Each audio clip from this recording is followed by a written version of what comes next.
क्या मैं अंदर आ सकता हूँ सर? Good afternoon. बैठिए। आप अपना परिचय दीजिए। सर मेरा नाम लरवीन कुमार है। मैं बिहार के बक्सर जिले का निवासी हूँ। मैंने अपनी प्रारंभिक शिक्षा बक्सर जिले से पूरी की है और स्नातक एवं परास्नातक भूगोल विषय से पूरा किया है और नेट JRF भी मैं पास हूँ। मेरी रुचि हिंदी वेब सीरीज देखनी है। अच्छा, तो आप कॉमर्स लेके आपने 12th किया है, फिर ज्योग्राफी कैसे? सर वो उसके पीछे जो है निजी आर्थिक ही कारण थे, मैं कंटिन्यू नहीं कर पाया कॉमर्स विषय से। क्यों, मतलब ज्योग्राफी में पैसा कम लगता है? नहीं मतलब जैसे कि ट्यूशन फी, स्कूल में नाम लिखवाने का फी भी अफोर्ड उस समय नहीं कर पा रहे थे, तो इसमें अपने से मैं मेहनत कर पाया, उसमें समझ नहीं पा रहा। अच्छा, अपने 12th आपने कब किया कंप्लीट? 2015 और उसके बाद क्या किया आपने? ग्रेजुएशन। उसके बाद तुरंत? सर तो मेरा ये जानना है कि कॉमर्स लेके तो कर सकते थे ग्रेजुएशन? नहीं कंटिन्यू कर पाया, थोड़ा सिविल सर्विस की तरह ही रुझान था, तो मैंने ज्योग्राफी विषय ले लिया। कुछ समझ में नहीं आ रहा।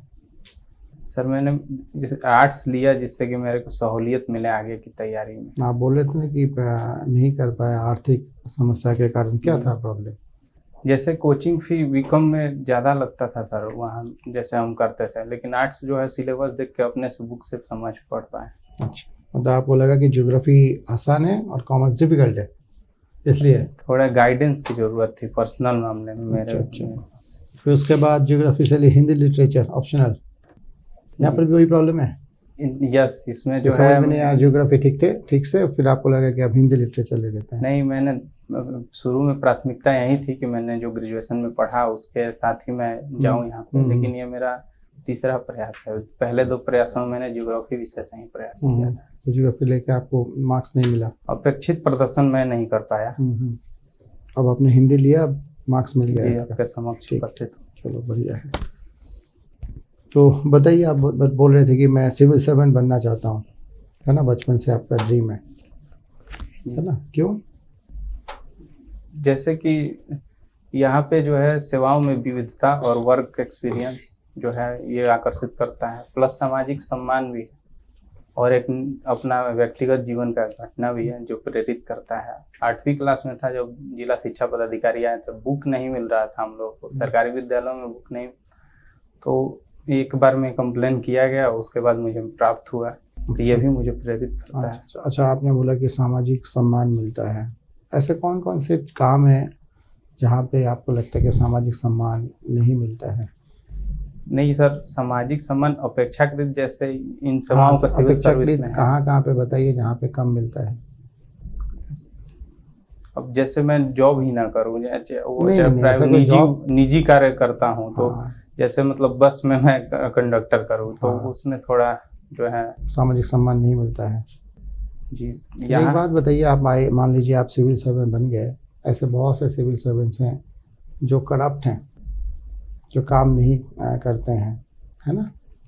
वो ज़्यादा अच्छे हैं या जो एक कंडक्टर जैसे आपने बताया वो ईमानदारी से काम करता है, वो अच्छा है? सर जो ईमानदारी से काम करेगा वो अच्छा है, बेहतर है। तो क्या सामाजिक सम्मान जो आप बोल रहे हैं वो किसी जॉब के साथ अटैच होता है, या जॉब जो करता है वो ठीक से अगर करेगा उसके साथ अटैच होता है? जी सर, जो जॉब को अपने सत्यनिष्ठा और ईमानदारी से पूर्ण करे उसके साथ जो जुड़ा हुआ है। तो सामाजिक सम्मान के लिए आप आना चाहते हैं, अभी भी बोलेंगे? एक कारक है सर, बहुत कारकों में से एक कारक है।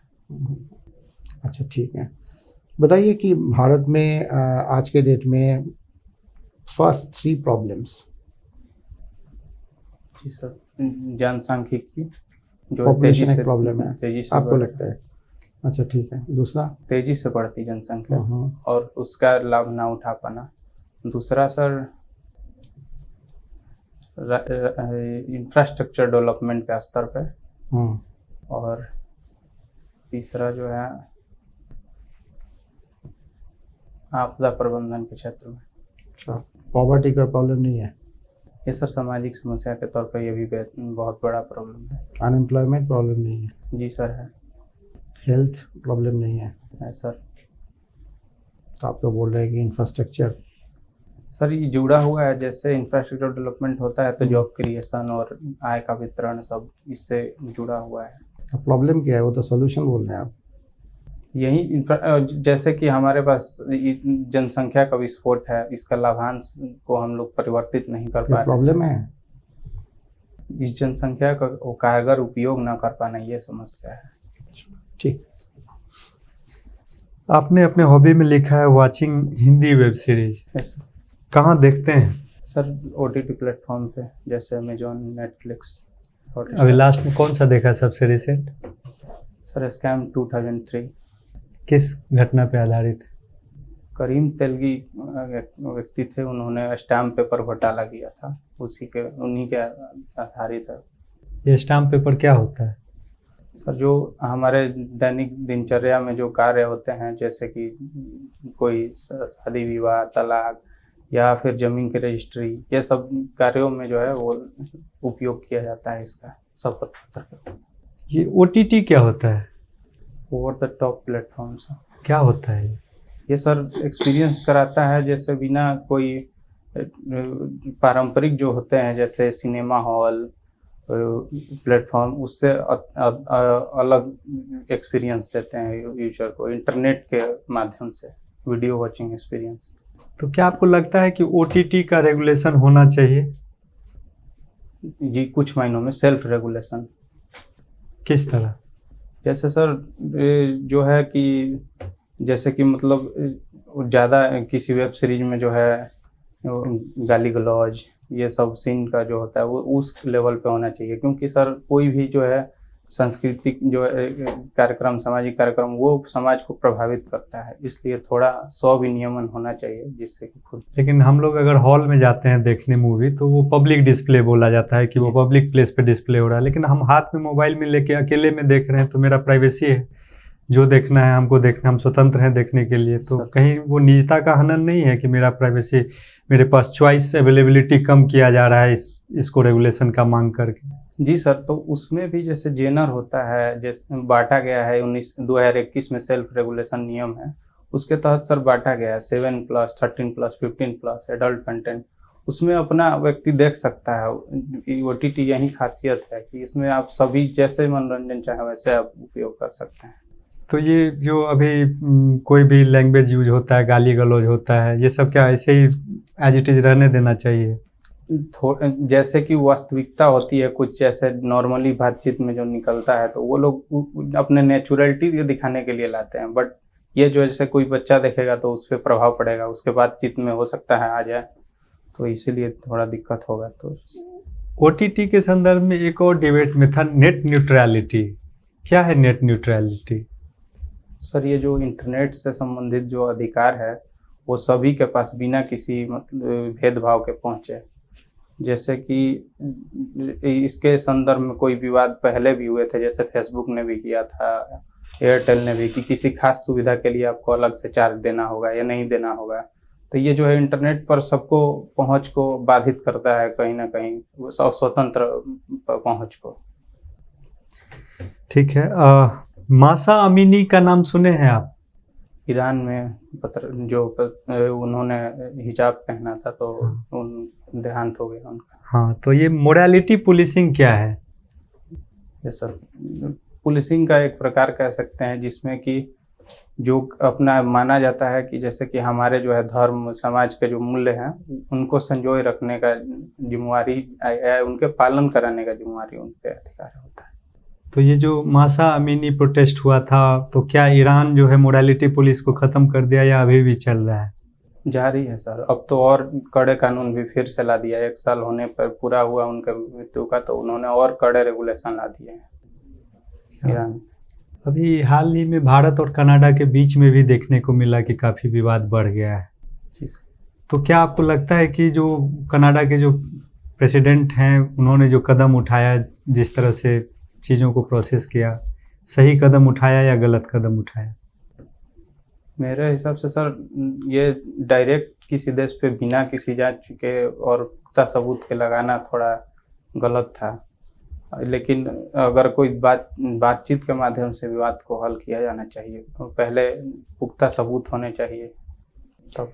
सपोज कीजिए कि आप किसी कंट्री, इंडिया के प्राइम मिनिस्टर हैं और आपके सामने कनाडा के अगेंस्ट में कनाडा के सेपरेटिस्ट मूवमेंट को हवा देता हुआ एक प्रोटेस्ट हो रहा है आपके सामने भारत की धरती पे, तो क्या आप इसको अलाउ करेंगे या नहीं करेंगे? नहीं कर सकते सर। क्यों? उनको right to speech, freedom of protest है। यही कनाडा के वर्तमान सरकार का भी यही पक्ष है कि right to freedom and expression का जो है ये मामला बनता है। लेकिन अगर किसी देश में संप्रभुता अखंडता का अगर पालन नहीं किया जाता है, वो अपने धरती से अंजाम दिया जा रहा है, तो उसको सीरियस गंभीरता से लेते हुए कार्रवाई की जानी चाहिए। ठीक है, अभी ई रूपी आरबीआई लॉन्च किया है जी। ये ई रूपी क्या है सर? ये भौतिक रूप से जैसे नोट है, सिक्का है, उनका इसके उलट जो है डिजिटल रूप में होता है इसका सर ई रूपी। तो डिजिटल रूप में तो हमारे पास यूपीआई था ही, हम स्कैन करते थे, पेमेंट करते थे, क्या डिफरेंस हो गया इसमें? इसके लिए भी पहले जो है अकाउंट में पैसे होने हैं, वो तो डालने के लिए बैंक जाना होता था, तो भौतिक रूप से मनी मेन कारक था, तब जाकर व्यवहार होता था। लेकिन इसमें जो है उसका अस्तित्व जो है ई रूपीज का, वो डिजिटल ही होगा, डिजिटल क्रिएट होगा, डिजिटल ही एक्सचेंज होगा। सर अभी आप कनाडा को बता रहे थे, उसे आप सिखा रहे थे कि ये उसे नहीं करना चाहिए। हमारे देश में भी कुछ चीज़ें ऐसी होती हैं, जैसे तिब्बत है,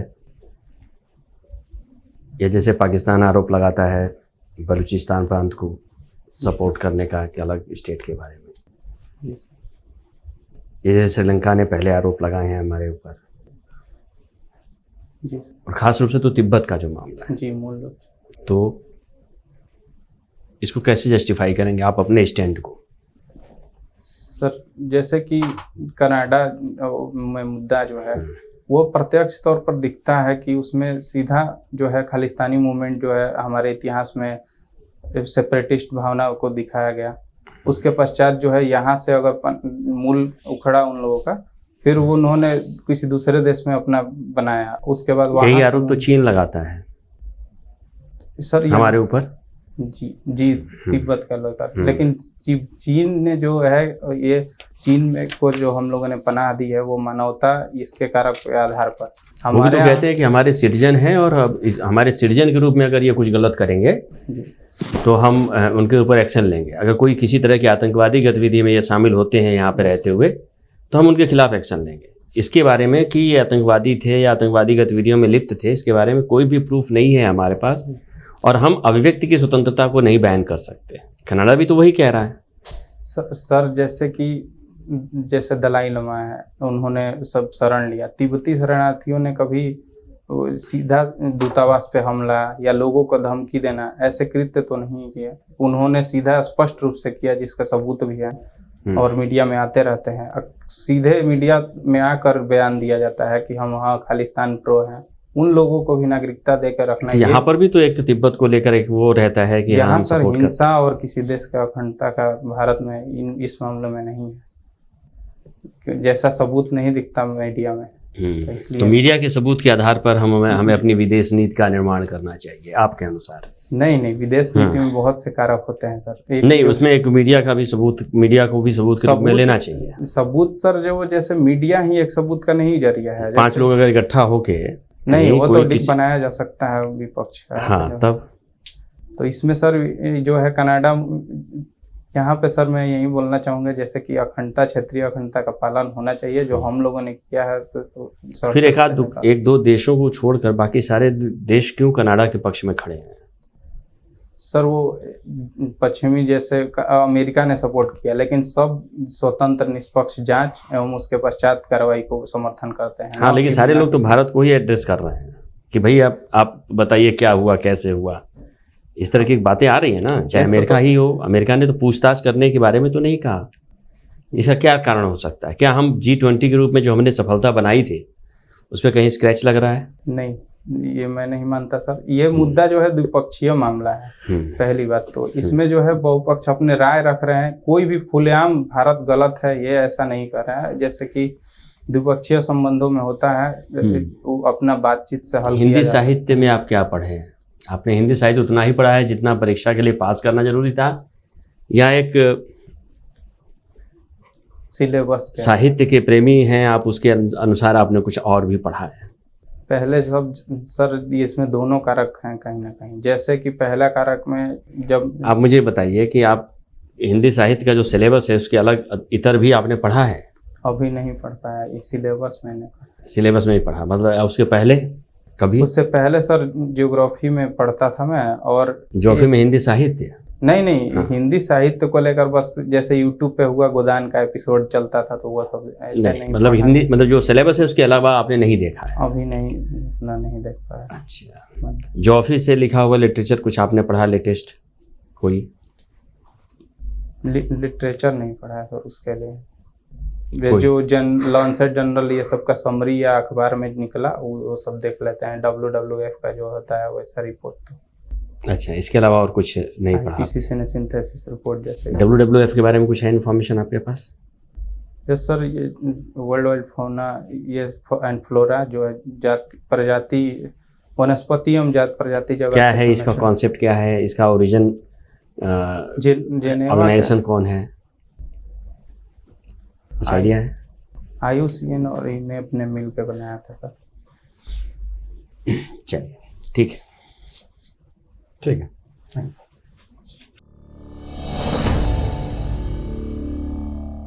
नहीं, और एक गुड कैंडिडेट, ठीक है ना, कूल काम कंपोज तरीके से बात करते हैं, नॉलेज भी ठीक ठाक है। लेकिन हाँ, कुछ क्वेश्चंस का जवाब जैसे ये आप थोड़ा सा देख लेना कि कैसे जवाब देना ठीक होगा। कॉमर्स से ज्योग्राफी में आए, यहाँ सर फंस रहा हूँ मैं, बहुत दिक्कत हो रहा है। हाँ, तो यहाँ पे अगर आप बताएंगे कि पैसा नहीं है तो यह नहीं संतोषजनक होगा, जवाब वो- नहीं था, लेकिन हाँ। वास्तविक था, कुछ ना कुछ रियल यही था कि आप सच्ची में। फीस जो है सर 2000 रुपये से 1500 महीने लगते थे। वास्तविक में मैं बताऊं तो इतना रुपए नहीं उस समय दे पा रहे थे। लेकिन- 400 रुपये इंटर में ले रहा आपने इसके 2 जवाब दिए थे, आपको याद हो तो? Yes sir. एक अगले में ही चेंज कर अगले में ही वो चेंज कर दिया negative था आपका। और दूसरी इसको बात नहीं ये है, बदलना है सर। इस पे एक स्टैंड क्लियर नहीं हो पा स्टैंड का रहा बात नहीं है, क्या नहीं देना है वो पहले जान लेते है। हैं। यस वही। एक तो ये, दूसरी बात जैसे आप बोल रहे हैं कि फीस किस कहाँ के फीस दे नहीं पा रहे थे आप। कोचिंग का सर। हाँ, तो कोचिंग की जरूरत ही क्या है, आप समझ गए, वाई यू नीड कोचिंग। अगर वो पलट के क्वेश्चन पूछेंगे कि आपको कोचिंग का क्या जरूरत है, इसका मतलब आप स्कूल में ठीक ठाक पढ़ाई नहीं करते हैं। टीचर जब पढ़ाते हैं उस समय ध्यान कहाँ रहता है आपका, आप समझ गए। जी ये सर। वहाँ पे चलेगा नहीं। अगर आप बोलेंगे कोचिंग तो ऐसे नहीं कि आप बोल के कट साइड हो जाएंगे कि हाँ ठीक है, even if that is the fact, आप नहीं बोल पाएंगे वो चीज़, ठीक है। तो इसको ज़रा देख लीजिएगा। बाकी तो ठीक है, आपका करंट अफेयर्स थोड़ा सा और देख लीजिए जितना हो सके। यह सब तो पीटी वेब सीरीज से रिलेटेड जो भी है क्वेश्चंस बन सकते हैं, क्या क्या देखा है, उसका थीम क्या है, जो जो क्वेश्चन नॉर्मली पूछे जाते हैं कि वेब सीरीज में इस टाइप की बातें जो आपने जवाब दिया उसका, ठीक है। और हिंदी लिटरेचर से रिलेटेड कुछ करंट में जो कुछ भी है। हाँ, एक चीज़ आप वहाँ पे मत बोलना, दैट इज जैसे सर का क्वेश्चन था, आपने बोला नहीं, मैं नहीं मानता हूँ, है ना। मतलब ये बहुत ही इम्पोलाइट सा था, तो आप बोल सकते हैं कि नहीं सर, मेरे पास कोई और रीज़न है इसको बोलने का, है ना। मैं नहीं मानता हूँ, ये एक ऑफेंसिव वर्ड है ना, तो हाँ, मतलब इंसल्टिंग है बेसिकली। मैं नहीं मानता हूँ, आपके मानने से कुछ होगा नहीं, ना मानने से भी कुछ नहीं होगा, जो फैक्ट है वो फैक्ट है ना। तो इस टाइप के सेंटेंस से बचना पड़ेगा आपको, है ना। अदरवाइज आपका परफॉर्मेंस अच्छा है, सिलेक्शन होगा आपका, ठीक है। और वर्ल्ड वाइड फोरम वगैरह के बारे में जान लीजिए। वर्ल्ड वाइड फोरा, फ्लोरा, फ्यूना, ये सब नहीं चलेगा। क्लियर कट इन्फॉर्मेशन आपके पास ये सब चीज़ें होनी चाहिए। अगर आप वहाँ पे ले आते हैं तो ये आप जो लाएंगे उसको पूरा याद होना। WWF के पास आप ही लेके जा रहे हैं, जी। इसलिए ये भी ध्यान रखिएगा कि आप लोगों को कहाँ लेके जा रहे हैं। जाएंगे तो उधर का पता होना चाहिए। हाँ, जहाँ जाएं आप उसके बारे में जानकारी आपको होनी चाहिए, ठीक है ना। और हिंदी साहित्य वगैरह के बारे में थोड़ा सा और जानकारी रखिए। अगर नहीं आप हिंदी साहित्य पढ़े तो ज्योग्राफी के बारे में भी कुछ जो तमाम चीज़ें लिखी जा रही हैं उनके बारे में भी आपको जानकारी थोड़ी मोड़ी होनी चाहिए, कुछ तो बता पाइए। देख लेंगे जाकर जाकर। ये आपके अवेयरनेस के चक्कर में वो पूछ सकते हैं आपसे। जी सर। ठीक। हाँ।